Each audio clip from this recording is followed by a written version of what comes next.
Hello Ratbags, it's Jade. Welcome to a Terraria guide. Today I'm going to talk to you all about NPCs on Xbox and PlayStation Journey's End. How to move your NPCs across to a different room or swap NPCs around a little bit. They also need happiness now, and I'm also going to show you guys that you can unlock the teleports or pylons as well, so you can teleport between different towns. It's the big major feature of the Journey's End update. You have to pretty much make these little settlements that your NPCs can live in. They have happiness and you need to make sure they're filled in correctly, and you can get discounts on items as well as the ability to buy new stuff or exclusive stuff from them.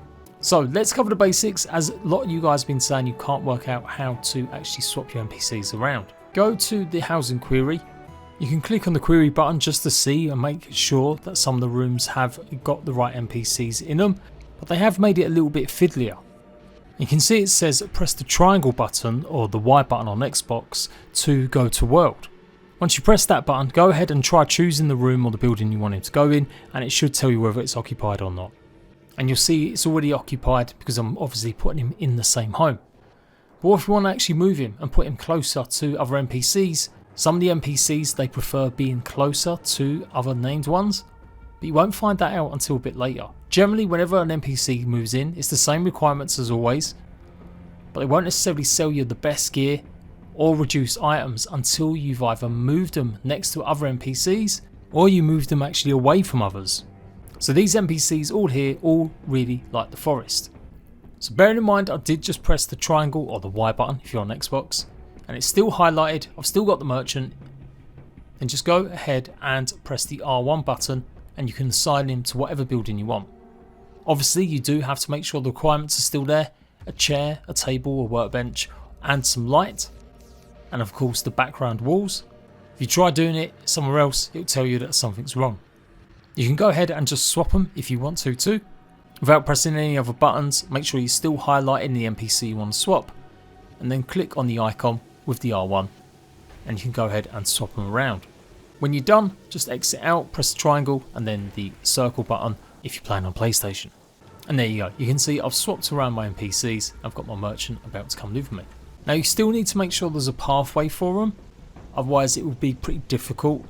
If you're having problems getting them to actually come and move or where they should be, then sometimes if you just go off camera completely from any of the buildings that are involved, pretty much like that, and then go back on, you'll normally find them sitting back where they should be. We see on the minimap they've popped back in, and there you go, I've got my guys where they should be. If I click on Alfred now though, you can see he's got neighbours that are a bit noisy, or they're unsettling him. So pretty much he wants to be in the forest, but he doesn't want people around him.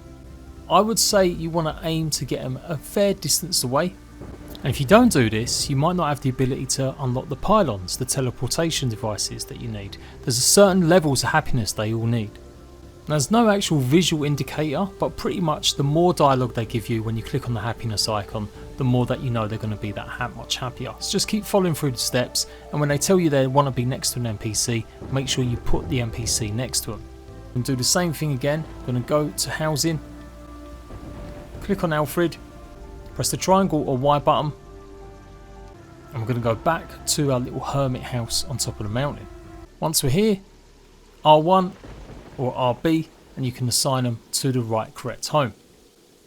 It should say reserved and you're good to go.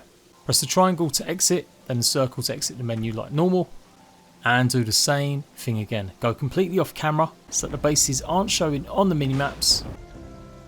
Though hopefully with a bit of time, if you go back, they should be there.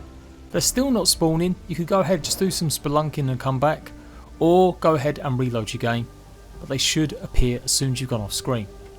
And there you go, he's back in the right spot. Now if we talk to him, you can see he's got lots of privacy, he's lots of happiness, and he's got a good scenery of the forest. And we've also unlocked the forest pylon. So that's the quickest way to unlock the very first portal or teleportal that you might have unlocked. I'll probably do a separate guide for pylons again once I've unlocked all of them, but the basics are that you need to obviously have another pylon working before you can use the first one, and so you need to move two of your NPCs to a different biome completely. Jungle, snow, hallow, etc. The The pylons are pretty expensive as well, they do cost quite a bit of gold, so there's no point in buying one until you've actually done the steps to move the other NPCs to the other biome. You can't buy 2 forest ones. You'll be able to place one, but you won't be able to use the other one, even if you go to a completely different forest biome on the other side of the map. Only 1 pylon per biome in one world. You can pick up and place that pylon anywhere you want in that biome, but yeah, you can only have 1 forest pylon, 1 snow pylon, 1 desert pylon. I'm in the jungle. I'm just going to show you guys again how to reassign some NPCs. Once I've built this little level, I'm going to get 2 of them moving in here, and this will also help you hopefully get pylons too. We got the forest pylon. That was because either the merchant was happy because I put him in the right spot, we achieved happiness, or some of the other NPCs in that location were super happy because they had multiple NPCs living next to them. So you might have to check the wiki to see which is which, and like I said, I'm going to do a proper detailed guide on the pylons once I've unlocked them all. But that's the key to success. If an NPC says it wants more people around them, then add more people. If they don't want people around them, then build them their own shack a little bit further away. If they don't like having other people, you can only have 1 NPC within 25 squares of them. If they do like lots of people, then obviously you can have as many as you want next to them. Although there's a caveat with that, they've got to be happy or friendly with at least one of their other NPCs within 120 block, and they won't mind the overcrowding. So I've got a little bit of work to do with them 2 that I've just put inside this little jungle biome to make them happier before I can unlock another option to buy the jungle pylon. You can see it just doesn't work me placing another forest one.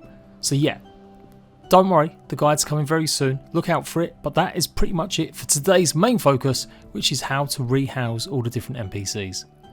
If you found it useful, leave a like, make sure to subscribe to go and check out the rest of my survival games content. Every game that's come out in the last 5 years I've covered, and I'll see you rat bags for more Terraria content soon.